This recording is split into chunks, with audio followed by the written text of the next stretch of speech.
کشمیر ایک جنت ہے اور جنت نہ کسی کافر کو ملی ہے نہ ملے گی۔ السلام علیکم، میں ہوں گرتلین عارف اور آپ دیکھ رہے ہیں پروگرام نارو اب کی بار۔ ناظرین، آج 5 فروری ہے، وہ دن جس دن پاکستان سمیت دنیا بھر کے لوگ مظلوم کشمیری بہن بھائیوں سے اظہار یکجہتی کے لیے یوم کشمیر مناتے ہیں۔ ناظرین، ہم دیکھتے ہیں کہ بھارت اور پاکستان کے درمیان یہ جو کشمیر کا تنازع ہے، بڑا پرانا تنازع ہے۔ ہم دیکھتے ہیں کہ کشمیر جو ہے وہ پاکستان کے حصے میں آیا تھا، لیکن بھارت سے یہ چیز برداشت نہیں ہو رہی تھی۔ وہ چاہتے تھے کہ وہ کسی طرح اس خوبصورت وادی پہ قبضہ کر لیں۔ بھارت کہتا ہے کہ کشمیر ہمارا ہے، پاکستان کہتا ہے کشمیر ہمارا ہے، اور ان دونوں کے درمیان بیچاری کشمیری عوام پس رہی ہے۔ ہم دیکھتے ہیں کہ شروع دن سے بھارت کی بڑی گندی نظر تھی کشمیر پہ، اور آخر کار انہوں نے 26 اکتوبر 1948 میں اپنی فوجیں سری نگر میں بھیجی تھی، جس کی وجہ سے کشمیر کو بڑا نقصان ہوا تھا۔ ان کی عوام کو بڑی جدوجہد کرنی پڑی تھی، اور اس کی وجہ سے آج تک بیچاری کشمیری عوام آزادی کی جنگ لڑ رہی ہے۔ ناظرین، اس کے بعد ہم دیکھتے ہیں کہ جب کشمیری بھارتی مظالم سے تنگ آ گئے تھے تو انہوں نے آزادی کے لیے تحریکیں جاری کر دی تھی، اور ان میں سے ایک تحریک انہوں نے 1989 میں کشمیریوں نے بھارتیوں کی جو وہ چال بازیاں کر رہے تھے کشمیریوں کے ساتھ، ان سے تنگ آ کے نئے سرے سے ایک تحریک کا آغاز کیا تھا، اور اس تحریک کا نام انہوں نے انتفاضہ رکھا تھا۔ اس کے بعد ہم دیکھتے ہیں کہ سابق امیر جماعت اسلامی پاکستان قاضی حسین احمد مرحوم نے بھی کشمیریوں کی آواز دنیا بھر میں پہنچانے کے لیے سب سے پہلے 5 فروری 1990 کو یوم یکجہتی کشمیر منانے کا اعلان کیا تھا۔ اس کے بعد ہم دیکھتے ہیں کہ قاضی حسین احمد نے اس حوالے سے سینٹ میں بھی ایک قرارداد پیش کی تھی، جس کے بعد 1991 میں پاکستانی وزیر اعظم نواز شریف نے 5 فروری کو پہلی مرتبہ سرکاری سطح پہ یوم یکجہتی کشمیر منانے کا اعلان کیا۔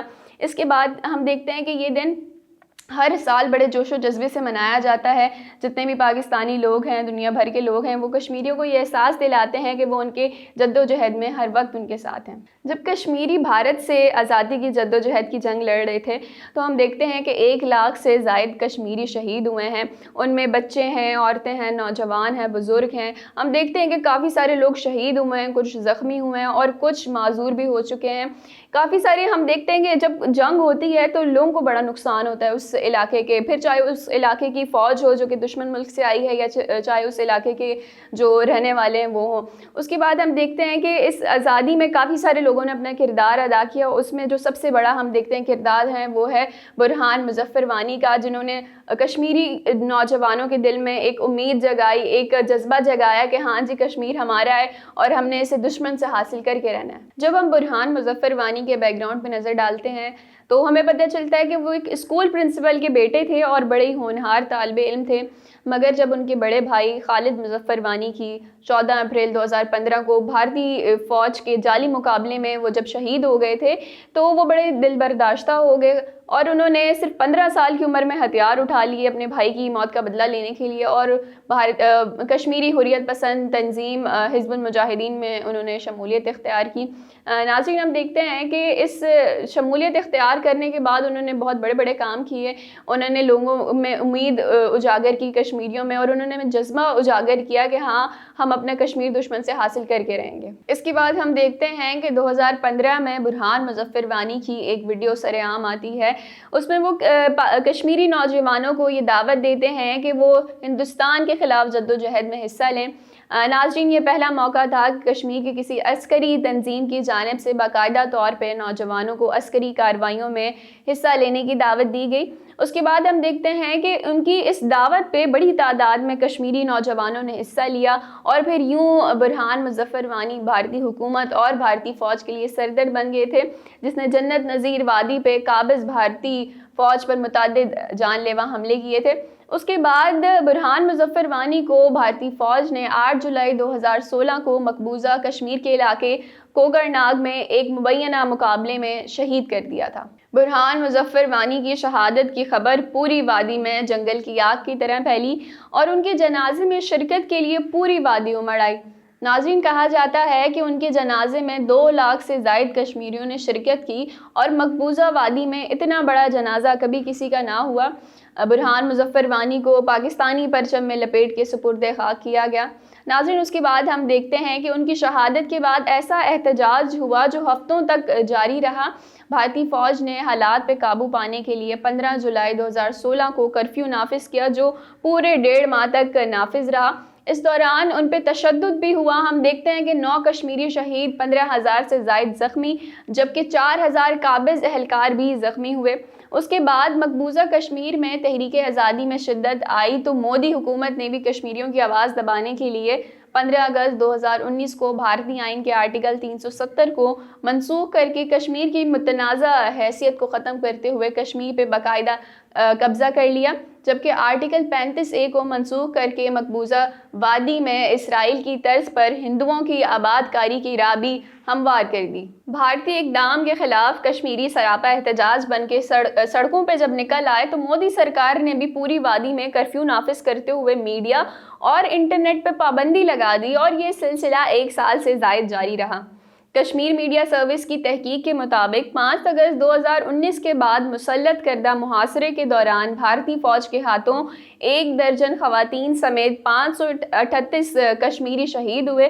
زیادہ تر کشمیری نوجوان کو نام نہاد محاصرے اور تلاشی کی کارروائیوں کی آڑ میں جعلی مقابلے میں شہید کیا گیا۔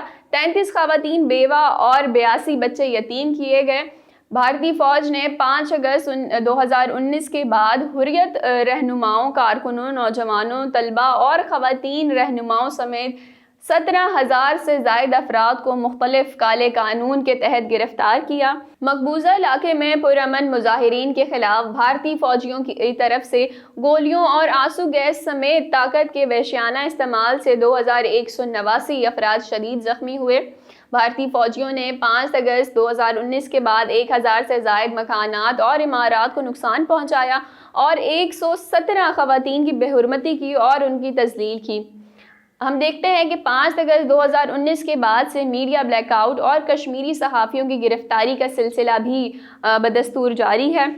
بھارتی پولیس نے گزشتہ روز کشمیری صحافی اور ویب پورٹل کشمیری والا کے ایڈیٹر فہد شاہ کو سوشل میڈیا پہ بھارت مخالف مواد اپلوڈ کرنے کے الزام میں گرفتار کیا۔ اس سے قبل ہم دیکھتے ہیں کہ گزشتہ سال نومبر میں بھارتی پولیس نے انسانی حقوق عالمی شہرت یافتہ کارکن خرم پرویز کو دہشت گردوں کی فنڈنگ کے جھوٹے الزام میں گرفتار کیا تھا۔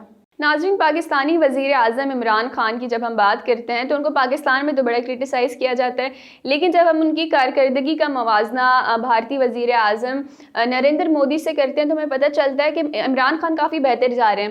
آج یوم یکجہتی کشمیر کے دن وہ چین میں گئے ہیں ایک بہت ہی اہم دورے کے لیے، جہاں سرمائی اولمپکس کی افتتاحی تقریب ہے، جہاں 20 سے زیادہ ممالک کے سربراہان نے شرکت کی ہے، لیکن وہاں پہ نریندر مودی کو انوائٹ نہیں کیا گیا۔ تو اس سے ہمیں پتہ چلتا ہے کہ عمران خان کی عالمی سطح پہ کتنی اہمیت ہے۔ ہم دیکھتے ہیں کہ بھارت نے کس طرح کشمیر پہ قبضہ کیا اور اتنا کشمیر کو نقصان پہنچایا، اتنی وہاں قتل و غارت کی، وہاں کے لوگوں نے آزادی کی تحریکیں چلائیں اور ہم دیکھتے ہیں کہ وہاں پہ بڑے لوگ جو ہے وہ معذور ہو گئے، کچھ شہید ہو گئے، کچھ نے اپنے مکانات، اپنے گھر کھو دیے۔ تبھی تو علامہ اقبال کہتے ہیں کہ آج وہ کشمیر ہے محکوم و مجبور و فقیر، کل جسے اہل نظر کہتے تھے ایران صغیر۔ تو ہم بھارت کو بتاتے چلیں کہ جو حال انہوں نے کشمیر کا کیا ہے وہ ہم اپنے بلوچی بہن بھائیوں کا نہیں ہونے دیں گے۔ ہمیں پتہ ہے کہ ان کی جو نظر ہے وہ کشمیر کے بعد اب ہمارے بلوچستان پہ ہے، لیکن جو ہم نے ماضی میں غلطیاں کی وہ ہم غلطیاں نہیں دہرائیں گے۔ ہم بھارت کو بتاتے چلیں کہ ان کا یہ جو منصوبہ ہے یہ ہم کامیاب نہیں ہونے دیں گے۔ ناظرین، آج کے پروگرام میں اتنا ہی، پھر حاضر ہوں گے نئے پروگرام کے ساتھ۔ اللہ نگہبان۔